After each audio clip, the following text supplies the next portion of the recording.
Wabarakatuh. Selamat pagi anak-anakku semuanya. Semoga kalian tetap selalu sehat, tetap selalu semangat meski harus sekolah di rumah dan harus selalu jaga kesehatan, jaga ibadah juga, jangan lupa bantu orang tua di rumah serta tugas-tugas kalian yang diberikan oleh Bapak Ibu guru harus dan wajib dikerjakan di rumah. Baik, untuk pertemuan pagi hari ini di matematika Bu Okti masih ingin membahas mengenai koordinat kartesius. Kalau kemarin kalian sudah tahu ya tentang posisi titik terhadap sumbu X dan sumbu Y. Sekarang kita lanjut lagi ke subbab berikutnya, yaitu 2.2 mengenai posisi titik terhadap titik asal 0,0 dan titik tertentu A dan B. Ya, sekarang kalian bisa buka buku paket halaman 53 dulu sampai 63. Nah, di sini di halaman 53 kalian bisa melihat di YouTube maupun di buku paket kalian itu ada denah perkemahan ya. Di sini contohnya misalkan saja ada pos utama, di sini berarti titik koordinatnya berapa? 0,0. Kemudian ada tenda 1, titik koordinatnya berarti berapa? 2,0. Misalkan lagi di sini ada tanah lapang, titik koordinatnya yaitu negatif 4,3 ya. Kemudian lagi ada contoh di sini titik koordinat kolam yaitu negatif 3,3. Begitu ya. Kalian sudah paham ya mengenai menentukan titik koordinat. Nah, sekarang bagaimana caranya supaya kita tahu mengenai posisi titik terhadap titik asal dengan titik tertentu ya. Jadi nanti kalian bisa buka di halaman 54 ya. Di sini. Oke, di sini ada tabel ya. Tabel apa di sini? Posisi tempat pada bidang koordinat kartesius ya. Di sini ada tempat, di sini ada posisi tempat terhadap pos utama, keterangannya, tanah lapang, keterangan, kolam dan keterangan lagi. Ya, sudah lihat ya di halaman 54 maupun di layar video YouTube-nya sudah ada. Nah, di sini ada posisi tempat. Tempatnya apa nih? Salah satunya misalkan perumahan. Terhadap mana? Terhadap pos utama. Di sini kok bisa 6,5? Yuk kita lihat dulu. Nah, jadi perumahan terhadap pos utama. Kita lihat dulu pos utamanya ya. Dari pos utama supaya bisa mencapai ke perumahan, kita harus melangkah bagaimana? Nah, setiap masing-masing kota ini adalah satu langkah ya. Coba kita lihat dan kita hitung. 1, 2, 3, 4, 5, 6 ya. Lurus dengan ini perumahan. 6 kemana? Ke sebelah kanan dan kemana lagi? Setelah 6 beloknya ke atas atau ke bawah? Supaya mencapai ke perumahan berarti harus ke atas. Atasnya berapa kali? Kita hitung lagi. 1, 2, 3, 4, 5. Berarti 5 ke arah mana? Ke arah atas. Sehingga titik koordinatnya yaitu 6,5. Kita tulis X-nya terlebih dahulu baru Y-nya. Nah, 6,5. Keterangannya tadi bagaimana? 6 satuan ke kanan dan 5 satuan ke atas. Begitu ya. Sekarang, posisi perumahan terhadap tanah lapang. Yuk, kita lihat lagi. Apakah benar ini 10,2? Posisi perumahan terhadap tanah lapang. Ini tanah lapangnya ya. Kita hitung coba supaya bisa mencapai ke perumahan. Ingat, kita harus melangkah sesuai dengan sumbu X-nya terlebih dahulu. ya, yang sejajar dengan sumbu X. 1, 2, 3, 4, 5, 6, 7, 8, 9, 10. Berarti 10 ke kanan, ya, kemudian kemana? Ke atas. Ini mana? 1, 2, berarti 2 ke atas. X-nya 10, Y-nya 2, berarti 10,2. Bener nggak ini? Oke, betul ya. Baik, sekarang lagi kita coba posisi perumahan terhadap kolam. Kita lihat kolam, di sini perumahan. Kita jalannya kemana dulu? Ke atas atau ke kanan dulu? Ya, harus sejajar dengan sumbu Y. 1, 2, 3, 4, 5, 6, 7, 8, 9. 9 ke arah kanan, kemudian apa lagi? Ke atas ya. 1, 2, 3, 4, 5, 6, 7, 8. Berarti bagaimana? 9,8. Benar nggak nih? Betul ya? 9,8. 9 satuan ke kanan, 8 satuan ke atas. Kita coba lagi. Di sini kok kenapa negatif? Yuk kita cari tahu. Pemakaman terhadap apa? Pos utama. Pemakamannya ini, pos utamanya mana? Nah, ini ya. Kita berjalan sejajar sumbu Y-nya terlebih dahulu. 1, 2, 3, 4, 5. 5 ke arah mana? Ke arah kiri, Bu. Kenapa kok harus ke arah kiri? Ya, karena pemakamannya ada di sebelah kirinya pos utama. Gitu ya.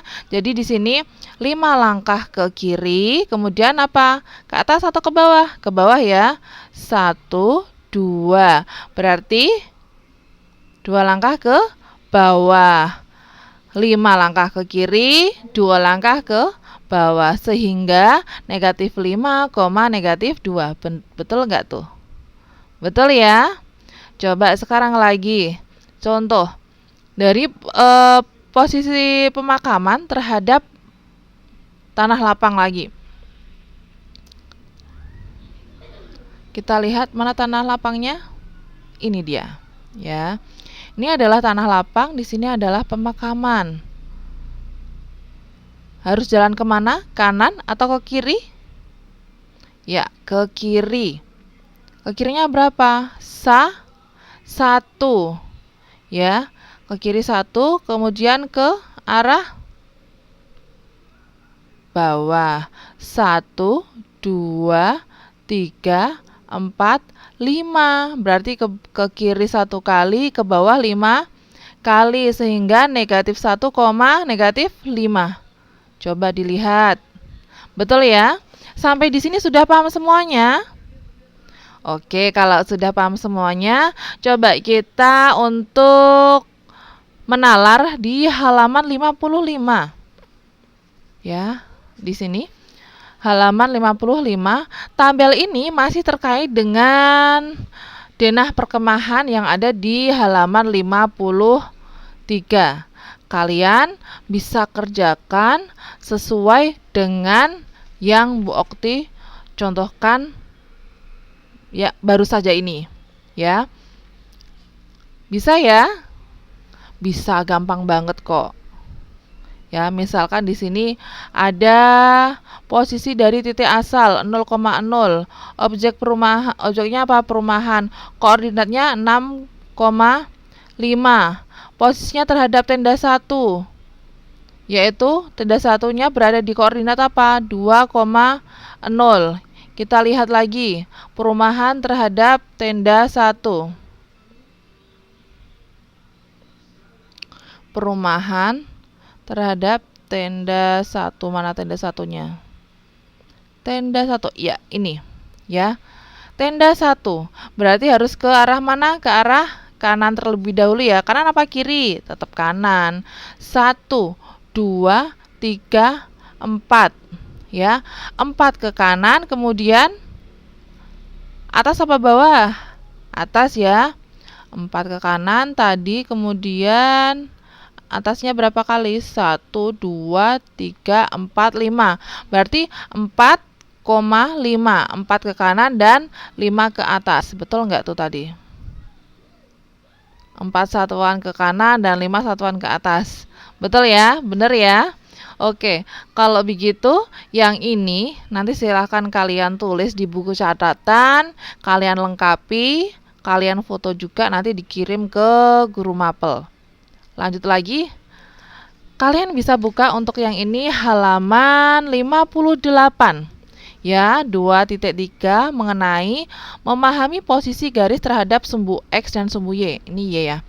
Perhatikan garis L, garis M, dan garis N pada koordinat kartesius di bawah ini. Terhadap sumbu X dan sumbu Y. Di sini ada ada A, ada B, dan ada C. Di A ini ada garis L. L-nya ada berapa? L1, L2, L3, dan L4. Kalian bisa lihat ya, garis L ini posisinya terhadap sumbu X. Bagaimana posisinya? Ya, kalau posisinya sama seperti ini, ya, posisinya memiliki kemiringan yang sama, maka ini dikatakan apa? Sejajar ya. Sumbu garis L dengan sumbu X itu posisinya sejajar. Sedangkan kalau dengan sumbu Y, maka posisinya apa? Ya, posisinya tegak lurus. Ya, tegak lurus itu biasanya membentuk sudut 90 derajat atau sudut siku. Di sini B, lanjut lagi. B ada garis M, M1, M2, M3, dan M4. Posisi garis M ini terhadap sumbu X bagaimana? Tegak lurus atau sejajar? Ya, posisinya adalah tegak lurus terhadap sumbu X ya. Tetapi dengan sumbu Y posisinya bagaimana? Ini sama, berarti sejajar. Mudah ya. Nah, sekarang yang di C. Di C ini ada garis N, N1, dan N2. Bagaimana posisinya terhadap sumbu X maupun sumbu Y? Posisinya bagaimana? Ya, posisi terhadap sumbu X dan sumbu Y adalah memotong. Ya, atau saling berpotongan. Kalian bisa lihat keterangannya di halaman 59. Nah, ini. Sama ya tadi yang Ibu Okti sampaikan. Ya. Kalian bisa membacanya juga. Contoh 2.3 ada di halaman 61. Di sini contoh 2.3-nya diketahui titik A 3,2, B 3, negatif 6, dan C negatif 5,2. Yang A, jika dibuat garis melalui titik A dan B, bagaimana kedudukan garis tersebut terhadap sumbu X dan sumbu Y? Yang B, jika dibuat garis melalui titik A dan C, bagaimana kedudukan garis tersebut terhadap sumbu X dan sumbu Y? Dan C, jika dibuat garis melalui titik B dan C, bagaimana kedudukan garis terhadap sumbu X dan sumbu Y? Kita coba. Untuk langkah pertama, kita harus menggambar koordinat kartesius yang memuat 4 kuadran. Kalian masih ingat ya, koordinat kartesius itu ada 4 kuadran. Di sini adalah kuadran 1, kuadran 2, kuadran 3, dan kuadran berapa? 4. Langkah kedua, gambarlah titik A, B, dan C pada bidang koordinat kartesius. Di sini adalah titik A, berapa? 3,2 ya. Titik B, negatif 6 dan titik C negatif 5,2. Kalian tentukan koordinat titiknya terlebih dahulu. Setelah kalian menentukan titik koordinatnya, langkah ketiga, buatlah garis melalui titik A dan B. Kalian harus membuat garis melalui titik A dan B. Ini adalah yang hijau, ini adalah garis yang melalui titik A dan B. Kemudian melalui titik A dan C. A dan C, ini adalah garis biru yang melalui titik A dan C. Serta melalui titik B dan C seperti gambar berikut. B dan C ini digambarkan dengan garis yang berwarna merah. Paham ya? Langkah selanjutnya, nah, garis yang melalui titik A dan B itu bagaimana posisinya? Tegak lurus terhadap sumbu X dan sejajar sumbu Y. Coba lihat. Benar nggak tuh? Garis yang melalui A dan B itu adalah posisinya tegak lurus terhadap sumbu X, ya, dan sejajar dengan sumbu Y, ya. Kalau sejajar apa tadi? Posisinya sama. Kalau tegak lurus membentuk sudut 90 derajat. Kemudian yang B, garis yang melalui titik A dan C sejajar sumbu X dan tegak lurus pada sumbu Y. Kita lihat. A dan C posisinya adalah sejajar dengan sumbu X dan tegak lurus terhadap sumbu Y. Kemudian garis yang dibentuk oleh B dan C bagaimana di sini?